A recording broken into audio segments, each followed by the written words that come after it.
अस्सलाम वालेकुम एवरीवन। उम्मीद करती हूँ कि आप सब खैरियत से होंगे और सब ठीक ठाक होंगे। तो जी आज बना रही मैं भिंडी की सब्ज़ी। मेरे पास ये हैं बड़े साइज़ की भिंडी, ठीक है। और मैं इसको जो है ना मैं आपको कट करके दिखाऊंगी कि इसको किस तरीके से कट करूँगी मैं, ताकि ये बहुत ज़्यादा फ्लेवरफुल बने। ठीक है, मैंने ये एक भिंडी ले ली है। इसका हम ना हेड एंड टेल जो है वो कट कर देंगे इस तरीके से, और बीच में से इसको हम स्लिट कर लेंगे।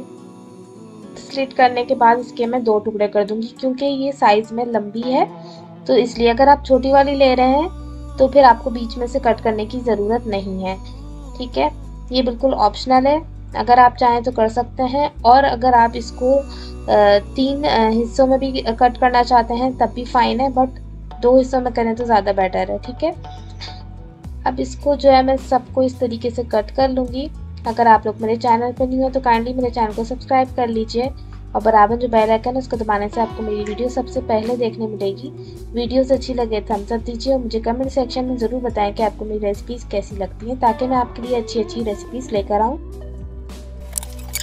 देखिए, इसको जो है ना मैंने इस तरीके से कट कर लिया, उसके दो टुकड़े कर लिए। अब हम इसके अंदर जो है ना, ये हमने लहसुन जो है थोड़ा सा हाथ से चॉप करके रखा था, ये हम बस इतना इसके अंदर ऐड कर लेंगे, यानी कि हाफ अ टी स्पून, ठीक है।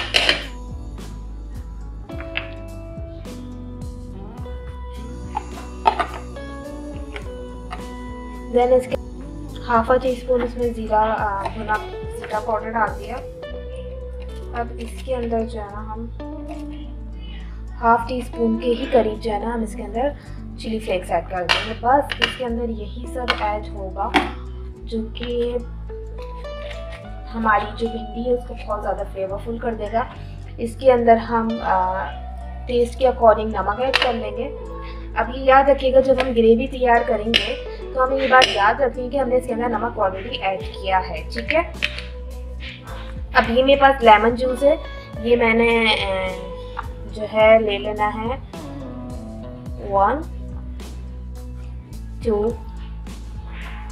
3 तकरीबन हमारे पास ये, क्योंकि हाफ टी स्पून है ना, 1 टीस्पून का ये चम्मच है, तो मैंने ले लिया है 1.5 टेबल स्पून के करीब लेमन जूस, ठीक है।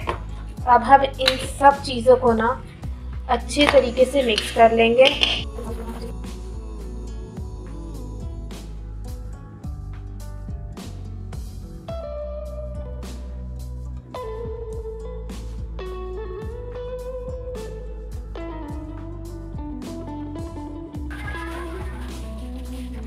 देखिए, भिंडी मेरी जो है ना अच्छे से मैरिनेट हो चुकी है और बहुत अच्छी खुशबू आ रही है इसके अंदर, ठीक है। अब मेरे पास ये प्याज है जो मैंने ऑमलेट कट कर ली है, ये मीडियम साइज़ की थी, एक अदद, ठीक है। टमाटर 3 छोटे थे, उसको मैंने अच्छे तरीके से पीस लिया है। और ये इमली का पल्प है जो कि 3 टेबल स्पून के करीब है। लहसुन हमारे पास चॉप है, ये 2 टेबल स्पून है। सॉल्ट जो है हम इसमें डाल चुके हैं, तो सॉल्ट जो है मैंने थोड़ा कम लिया है, तो आप अपने टेस्ट के अकॉर्डिंग ले सकते हैं। हल्दी है मेरे पास हाफ टी स्पून, और मेरे पास ये कश्मीरी रेड चिली पाउडर है 1 टीस्पून है, ये ऑप्शनल है अगर आप डालना चाहें तो। और ये नॉर्मल वाली ये जो है मिर्च है, ये जो है हमारे पास है 1 टीस्पून, ठीक है। और ऑयल जो है मैं सरसों का यूज़ करूँगी, बिकॉज सब्ज़ी जो है वो सरसों के तेल में बहुत टेस्टी बन के तैयार होती है। ज़रूर ट्राई कीजिएगा रेसिपी, और मुझे कमेंट सेक्शन में बताइएगा कि आपको मेरी रेसिपीज़ कैसी लगती है। अब हम रेसिपी की तरफ चलते हैं। मेरे पास एक ही रखती है चूल्हे पे। अब हम इसके अंदर जो है ना 1 से 2 टेबल स्पून के करीब हम इसके अंदर ऑयल ऐड कर लेंगे, ठीक है। और देखें, तेल ना हमारा अच्छे से गर्म हो गया है, तो ये हमारी जो मैरिनेट हुई भिंडी थी वो उसके अंदर हम डाल के इसको अच्छी तरीके से फ्राई कर लेंगे। ज़्यादा फ्राई नहीं करेंगे, बस 5 से 10 मिनट तक हम इसे फ्राई करेंगे तेज़ आंच के ऊपर, और इसको इस तरह चलाते रहेंगे। जब इसका कलर थोड़ा चेंज हो जाएगा फिर हम जो है इसको निकाल लेंगे किसी बर्तन में, एंड देन फिर हम आगे का प्रोसेस स्टार्ट करेंगे।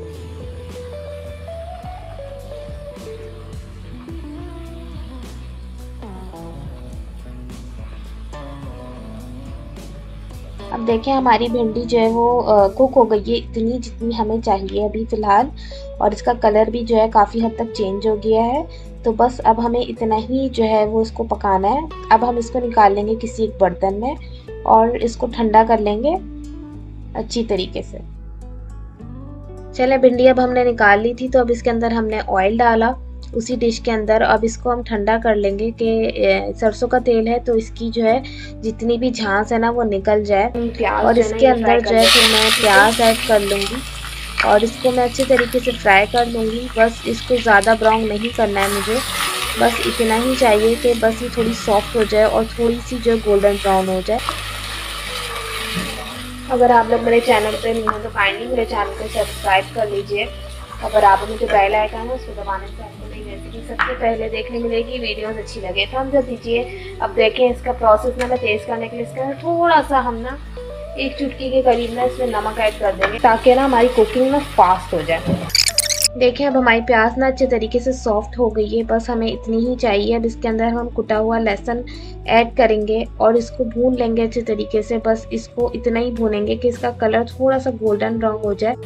देखिए बहुत ना बेहतरीन सी खुशबू आ रही है, ये ना इस तरीके का हो गई ये प्याज और लहसुन हमारा। बस मुझे इतना ही चाहिए। इसी पॉइंट पे ना मैंने इसमें ये टमाटर पेस्ट जो है ना वो ऐड कर दूँगी और इसको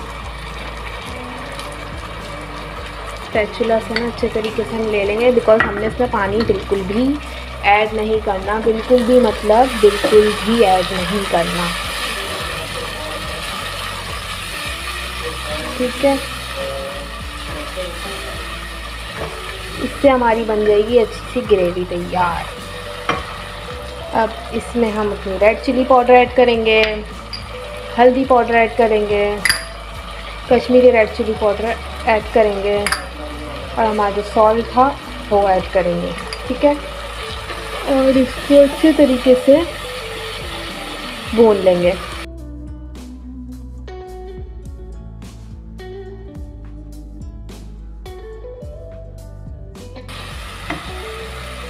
पॉइंट पे ना मैं इसमें अपनी भिंडी ऐड कर लूँगी।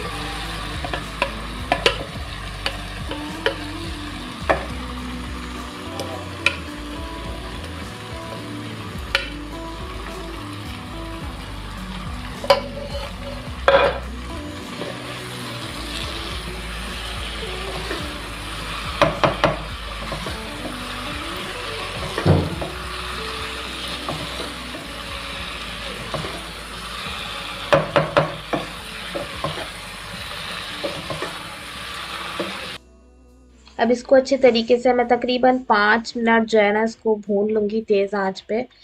और देखें बिल्कुल बेहतरीन जो है भिंडी जो है कुक हो चुकी है, अच्छे तरीके से गल भी चुकी है और इसके अंदर जितने भी हमारे फ्लेवर्स थे ना वो इन हो चुके हैं, क्योंकि हमने मैरिनेट की थी तो इस वजह से भी बहुत ज़्यादा जो है जूसी बनी है ये। अब इसके अंदर हम लास्ट में ना ये इमली का जो पल्प हमने रखा था बस वो हम इसके ऊपर इस तरीके से जो है वो ऐड कर लेंगे और इसको मिक्स करेंगे इस पॉइंट पे। और मिक्स करने के बाद ना इसको मैं रख दूँगी ढक के तकरीबन 15 मिनट के लिए बिल्कुल लो फ्लेम पे, ताकि जो है थोड़ा सा इसके अंदर जो कच्चापन रह गया है वो जो है वो ख़त्म हो जाए और इमली का जितना टेस्ट है ना वो हमारी भिंडी जो है वो सोक कर ले। बस हमने इसको ढक के छोड़ दिया और अब हम देखेंगे इसको 15 मिनट बाद। तो देखें हमारी भिंडी जो है पक के बिल्कुल रेडी हो चुकी है, बहुत टेस्टी बनी है। आप इसको दाल चावल के साथ भी खा सकते हैं। बिल्कुल लास्ट में मैं इसके अंदर गरम मसाला पाउडर ऐड करूँगी 1 पिंच के करीब, ये बिल्कुल ऑप्शनल है, अगर आप ऐड करना चाहें तो ऐड कर सकते हैं। मैंने जस्ट इसलिए ऐड किया ताकि इसका फ्लेवर और ज़्यादा रिच हो जाए। तो बस अब हम इसको जो है दाल चावल के साथ भी खा सकते हैं, इसको हम रोटी के साथ भी खा सकते हैं, जैसे चाहें आप इसको खा सकते हैं। बहुत टेस्टी बन के तैयार होगी। इसको मैंने गरम मसाला डालने के बाद ना तकरीबन 5 मिनट ढक के ऐसे ही छोड़ दिया था विदाउट एनी फ्लेम के। बस अब हम इसको सर्व करेंगे रोटी के साथ या पराठे के साथ। बहुत टेस्टी बन के तैयार हुई थी ये, और ज़रूर ट्राई कीजिए रेसिपी और मुझे कमेंट सेक्शन में बताइएगा कि आपको मेरी रेसिपीज़ कैसी लगती हैं।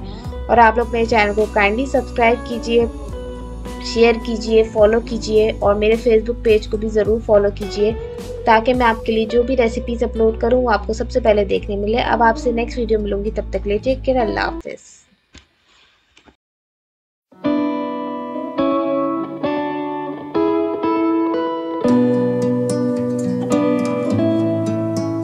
है।